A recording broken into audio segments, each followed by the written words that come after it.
So good morning. अभी बज रहे हैं सुबह के 7 और हमारा है पुरी में दूसरा दिन। अभी हम जा रहे हैं घूमने कोणार्क टेम्पल।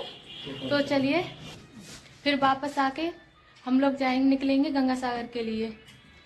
तो हमने सारी तैयारी कर ली।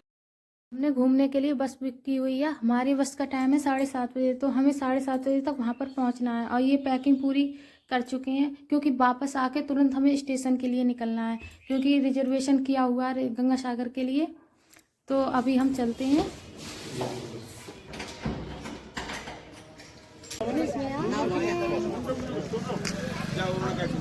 अभी जाएंगे हम चंद्रभागा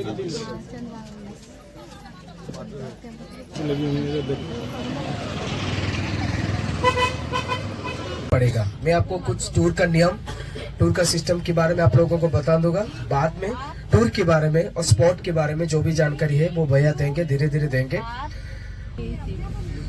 तो ये रूल नंबर 1 का स्वर्ण त्रिभुज जो पुरी से लेकर कोणार्क, कोणार्क से लेकर भुवनेश्वर, भुवनेश्वर से लेकर वापस पुरी, ये जो रूट होता है इस रूट को हम गोल्डन ट्रिंगल टूर कहते हैं। इस टूर में आज आप लगभग 240 किलोमीटर तक अप एंड डाउन करेंगे और 2 डिस्ट्रिक्ट भी कवर करेंगे। पहला डिस्ट्रिक्ट है पुरी जो अभी हमारा गाड़ी जा रहा है, और दूसरा डिस्ट्रिक्ट आएगा खोर्धा, बट सिटी होगा उड़ीसा का राजधानी, उड़ीसा का कैपिटल भुवनेश्वर। सबसे पहले पुरी डिस्ट्रिक्ट में जो स्पॉट आएगा, जो पहला जो दर्शनीय स्थान जो आएगा वो है बीच, जो एक बीच जो जिनका नाम है गोल्डन बीच ऑफ चंद्रभागा। ये चंद्रभागा बीच आएगा। और ये चंद्रभागा को गोल्डन बीच ऑफ चंद्रभागा क्यों कहते हैं? क्योंकि उड़ीसा में सबसे पहले जो सूर्य भगवान का जो किरण पड़ता है वो इसी बीच के ऊपर पड़ता है, और इसीलिए इस बीच का नाम रखा गया है कि गोल्डन बीच ऑफ चंद्रभागा। और ये बीच का खासियत क्या है? सभी लोग पुरी का सी बीच तो घूम चुके होंगे, पुरी का सी बीच तो सब लोग देख चुके होंगे। पुरी का जो सी बीच है, सभी एरिया में जितने भी बीच का एरिया है, सारी एरिया में आपको लोग, अन्य लोग घूमते हुए या फिर नहाते हुए नजर आ जाएगा। पर ये एक ऐसा बीच है, सिर्फ टॉपेज बना हुआ है आप लोगों के लिए। उस टॉपेज में जाएंगे, उस टॉपेज में बीच को देखेंगे, वापस गाड़ी के पास आ जाएंगे। और बाकी जो एरिया है बीच का, बाकी एरिया में आप लोगों को कहीं पर भी लोग घूमते हुए या फिर नहाते हुए नजर नहीं आएगा। क्यों? क्योंकि ये बीच भी जितना खूबसूरत है उतना ही बहुत विपदपूर्ण है, यानी डेंजरस भी। ना ऊपर से आपको वो बाली नजर आएगा, नीचे खाली होगा। जब उस बाली के ऊपर आप लोग चलेंगे या फिर जाएंगे, आपका जो शरीर है वो धीरे धीरे धीरे। मंदिर 1200 शताब्दी में बना गया था, और ये मंदिर को बनाने के लिए 12 साल लगे थे और 1200 कारीगर लगे थे ये मंदिर को बनाने के लिए। और उत्कल का राजा थे, उत्कल मतलब उड़ीसा, उड़ीसा का पहला नाम था उत्कल, उससे पहला नाम था कलिंग, कलिंग के बाद उत्कल, उत्कल के बाद उड़ीसा हुआ है, अभी हाल ही में उड़ीसा हुआ है।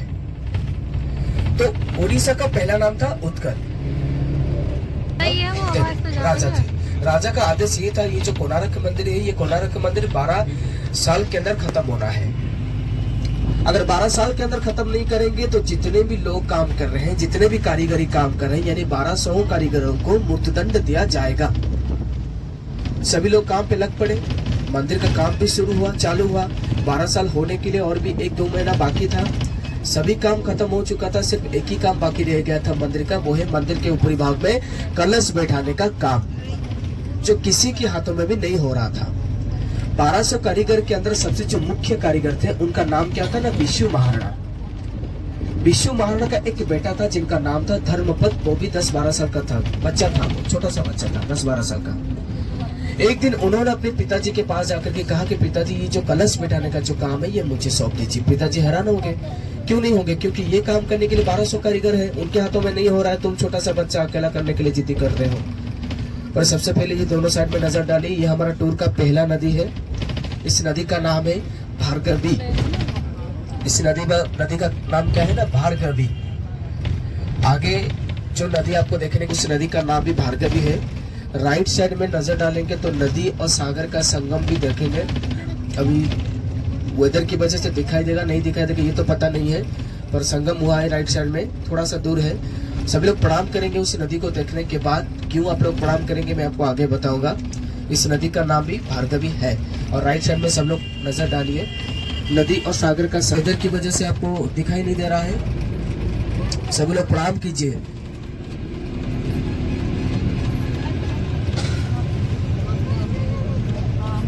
अच्छा, अच्छा, सभी लोगों को मैंने प्रणाम। जगन्नाथ जी का दर्शन हो चुके हैं सभी गणा, किसी का बाकी है? जगन्नाथ जी का दर्शन कर चुके हैं? हो गए। तो बताइए, जगन्नाथ जी का जो मूर्ति है वो मूर्ति कैसे लकड़ी से बना गया था? वो सबसे पहले नीम की लकड़ी यहीं पे मिला था, इस नदी में मिला था। और इस नदी का नामकरण भार्गवी ऐसा क्यों रखा गया है? भार्गवी मतलब भाग्य देवी, और भाग्य देवी कौन होता है ना? माता लक्ष्मी को भाग्य देवी कहते हैं। भार्गवी माता लक्ष्मी का एक अन्य रूप होता है, और इसीलिए इस नदी का नामकरण दिया गया है भार्गवी। और ये भार्गवी जाकर एकदम संगम, आगे जाकर संगम आप लोग जो अभी थोड़ा दूर की वजह से आपको दिखाई नहीं दे रहा है, आगे जाकर हम संगम देखेंगे।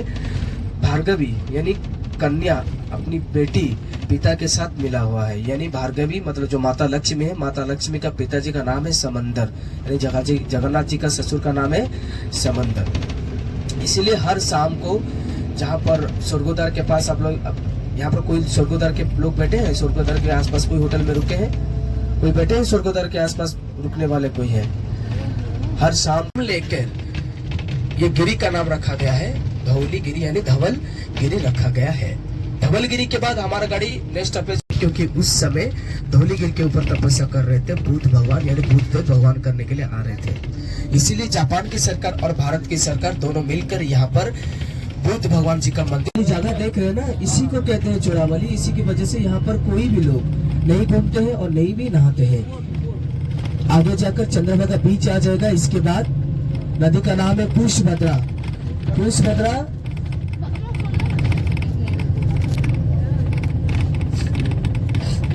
नारियल पानी पीजिए। नारियल पानी का मजा लेते हुए नारियल पानी का फुल एंजॉय ले रहे हैं, देखिए। वीडियो के थर्ड पार्ट में आपको कोणार्क टेम्पल एंड जापानी टेम्पल, लिंगराज टेम्पल के बारे में दिखाया जाएगा, तो बने रहिए आप।